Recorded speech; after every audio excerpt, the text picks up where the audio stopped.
Hola a todos, bienvenidos a nuestra sesión de la Cátedra en Educación Inclusiva desde la primera infancia a la universidad.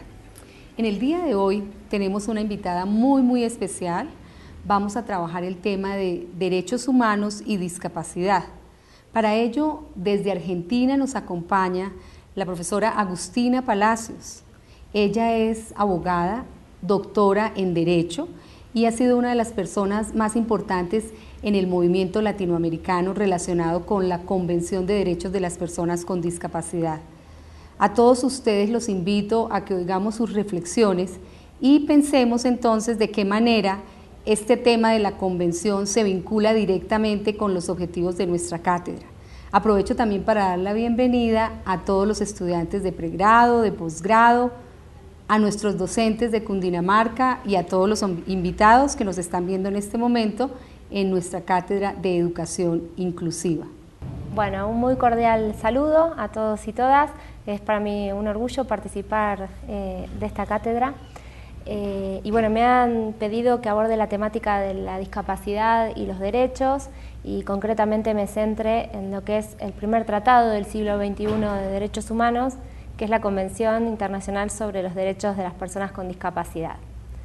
Me parece importante resaltar algunos aspectos relativos a cómo fue el proceso de elaboración de esta convención, que tuvo como protagonistas a las personas con discapacidad.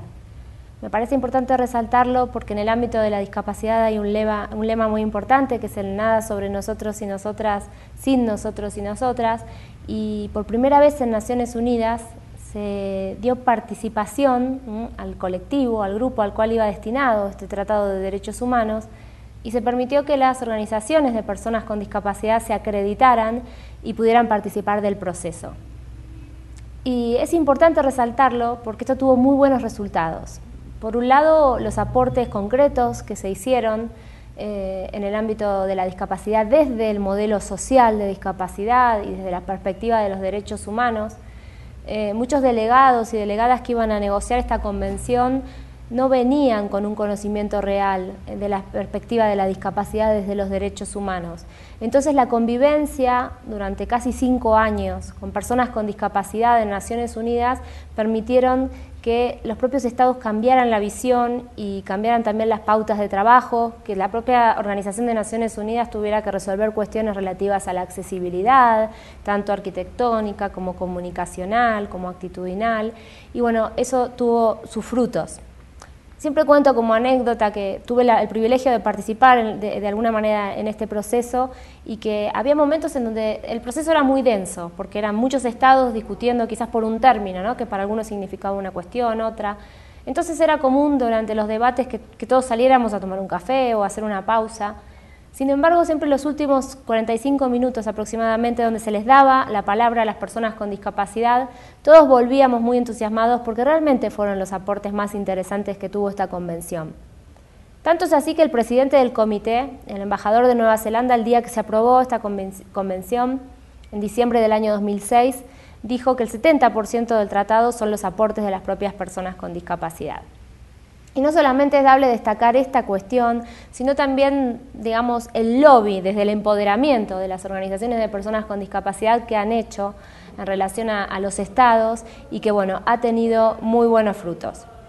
¿Por qué lo resalto? No solo lo destaco por la importancia que tiene esto en el organismo internacional y las consecuencias, sino porque yo pienso que si se pudo en el órgano más difícil, que es en el Sistema Universal de Tratado de Derechos Humanos, en un organismo que es burocrático, no podemos dejar de hacerlo en una política pública nacional y menos en una política pública o en una legislación local. Es decir, si se pudo dar participación y respetar este principio en uno de los organismos más complejos, lo podemos hacer a nivel local Y no solamente podemos, sino que vamos a ver que la Convención obliga a ello. Pero bueno, es posible y da los mejores resultados. No podemos seguir hablando sobre las mejores políticas o las mejores soluciones a los problemas de las personas con discapacidad si no es de la mano de las personas con discapacidad. Y esto lo ha demostrado la Convención.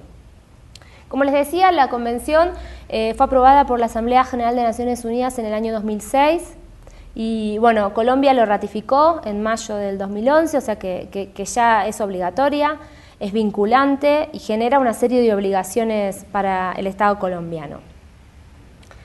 He hecho alusión al modelo social de discapacidad, que supongo que lo han trabajado desde otros lugares, pero simplemente quiero poner el énfasis en que el modelo social se centra en los factores sociales que crean discapacidad y no considera que la discapacidad sea el resultado de limitaciones individuales de la persona, sino más bien que la discapacidad es el resultado de la interacción entre una diversidad funcional, voy a decir yo, de la persona, una diversidad funcional, y limitaciones sociales. De esta manera la discapacidad es en gran parte una construcción social, por el modo que construimos nuestro entorno, nuestra sociedad, pensando solo en una persona estándar, que camina, ve, oye, razona de determinada manera, y de ese modo creando estas personas que supuestamente tienen necesidades especiales, pero que estas necesidades especiales son generadas al ignorar, ¿sí?, a una gran parte de la población, que son las personas con discapacidad. Se discutió mucho cuál iba a ser el propósito, el objeto de este tratado internacional. Algunos países consideraban que, como en Naciones Unidas ya existen una serie de tratados temáticos y una serie de tratados que reconocen los derechos humanos de las personas, evidentemente las personas con discapacidad son sujetos de esos derechos, y entonces se resaltó que el problema era no el reconocimiento de los derechos, sino el poder ejercer esos derechos en igualdad de condiciones que los demás. Por eso este tratado no crea derechos específicos, porque las personas con discapacidad no tienen derechos específicos. Sí, quizás tienen una especificidad en el ejercicio de sus derechos que no ha sido tenido en cuenta y que es lo que intenta transmitir este tratado. Entonces, el objeto de la Convención es promover, proteger y asegurar el goce pleno y en condiciones de igualdad de todos los derechos humanos y libertades fundamentales por todas las personas con discapacidad y el respeto de su dignidad inherente, es decir, garantizar la igualdad de condiciones y también garantizar el respeto de la dignidad humana, que es un principio vital y la columna central que de alguna manera sustenta a los derechos humanos. La Convención, desde los inicios, las discusiones, quedó claro, y esto está en los primeros borradores, si a alguien le interesa, que iba a asumir un modelo social de discapacidad, que iba a partir desde este modelo conceptual. Y esto se puede ver si uno analiza el concepto de discapacidad que asume la Convención. Ya el preámbulo, que para quienes no son juristas lo aclaro, el preámbulo no es la parte obligatoria del tratado, sino es algo que nos permite poder interpretarlo y aplicarlo, de ahí también su importancia, pone el énfasis en la interacción entre lo que la Convención llama deficiencia, yo voy a llamar diversidad funcional para no negativizar el lenguaje, y los factores sociales. Pone también énfasis en la necesidad de asegurar a las personas con discapacidad la accesibilidad universal, ¿sí?, la accesibilidad desde el punto de vista amplio en todos los aspectos, no solamente lo arquitectónico, sino lo comunicacional, lo actitudinal, desde una concepción amplia. Y también la situación que tienen las personas con discapacidad en cuanto que lo que les impide el ejercicio de sus derechos son barreras del mismo sentido de las que hablaba, comunicacionales, arquitectónicas, actitudinales y demás. Pero la Convención, ya entrando en su parte obligatoria, vinculante, ¿sí?, en sus artículos, establece qué entiende por persona con discapacidad. Y la Convención considera que las personas con discapacidad incluyen a personas que tengan deficiencias físicas, mentales, intelectuales o sensoriales a largo plazo, que al interactuar con diversas barreras puedan impedir su participación plena y efectiva en la sociedad en igualdad de condiciones con las demás. Es decir, que si ustedes miran esta conceptualización, la Convención pone el énfasis en la interacción entre lo que denomina la deficiencia, vuelvo a decir, para mí diversidad funcional, tenemos que resaltar esto porque el lenguaje también construye la realidad, entonces retomando la interacción entre el fenómeno individual y las barreras sociales que son las que impiden el ejercicio de los derechos. Entonces ahí de alguna manera se centra y se plasma este modelo social de discapacidad. Fíjense que el artículo no dice que las personas con discapacidad son, sino que el artículo dice las personas con discapacidad incluyen. ¿Por qué? Porque los estados no se ponían de acuerdo en cuanto a una conceptualización de persona con discapacidad. Entonces buscaron una fórmula de mínimos, ¿sí? Un piso. Estas personas van a estar incluidas bajo el amparo de la Convención. Lo que no significa que si un país dentro de su legislación interna tiene una conceptualización más amplia, también estén protegidas bajo el amparo de la Convención. Pero además la Convención nos abre otra ventana, a través de otro artículo que describe lo que entiende por discriminación por motivo de discapacidad, que yo siempre digo que son dos artículos que deben leerse de la mano, el concepto de discapacidad y el concepto de discriminación por motivo de discapacidad. Así el artículo 2, que hace una serie de definiciones, entiende o establece que se va a considerar discriminación por motivo de discapacidad a cualquier distinción, exclusión o restricción, resalto, por motivo de discapacidad, que tenga el propósito o el efecto de obstaculizar o dejar sin efecto el reconocimiento, goce o ejercicio en condiciones de igualdad de todos los derechos humanos y libertades fundamentales en todos los ámbitos, político, económico, social, cultural, civil o de cualquier otro tipo. Y que esto va a incluir toda forma de discriminación y entre ellas la denegación de ajustes razonables.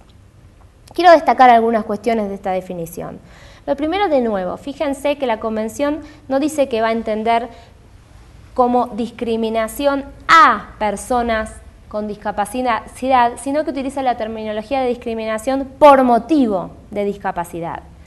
Entonces esto nos amplía el marco protectorio de la Convención. ¿Por qué? Porque va a incluir a personas que no sean personas con discapacidad, pero que estén discriminadas por motivo de discapacidad, como puede ser un padre, madre, la familia de una persona con discapacidad, que ellos no tengan una discapacidad, pero que sí sean discriminados por el motivo de la discapacidad de uno de los integrantes de la familia. Esto sucede mucho en Argentina, espero que se me entienda acá, cuando alguien se quiere afiliar a una obra social, es decir, tener una prestación de salud, donde de alguna manera quizás a veces se rechaza porque uno de los integrantes tiene una discapacidad y en realidad las consecuencias y la discriminación es por motivo de discapacidad a personas integrantes de la familia que no tienen esa discapacidad.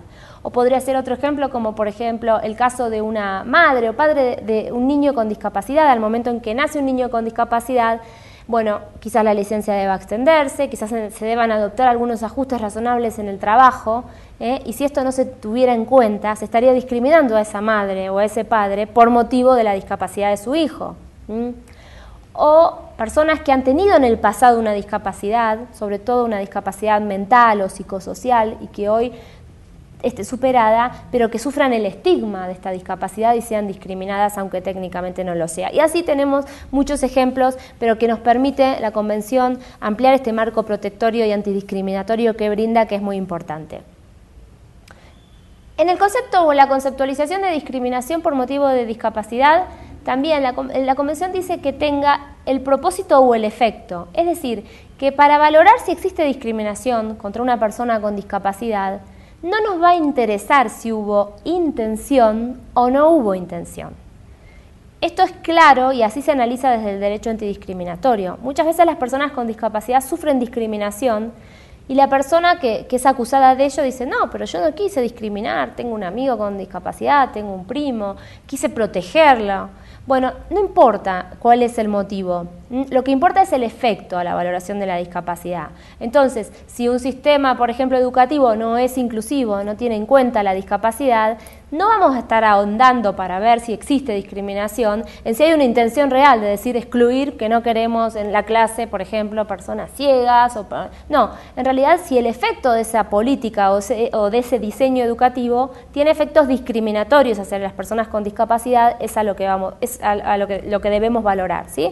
Ya sea desde desde un órgano administrativo, desde el sistema judicial, ¿sí? Ese es el parámetro.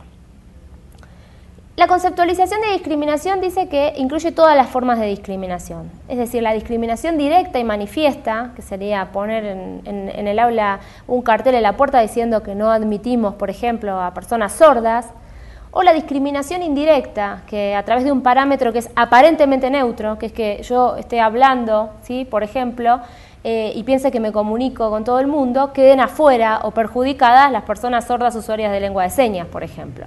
Eso también es importante porque es un marco protectorio amplio.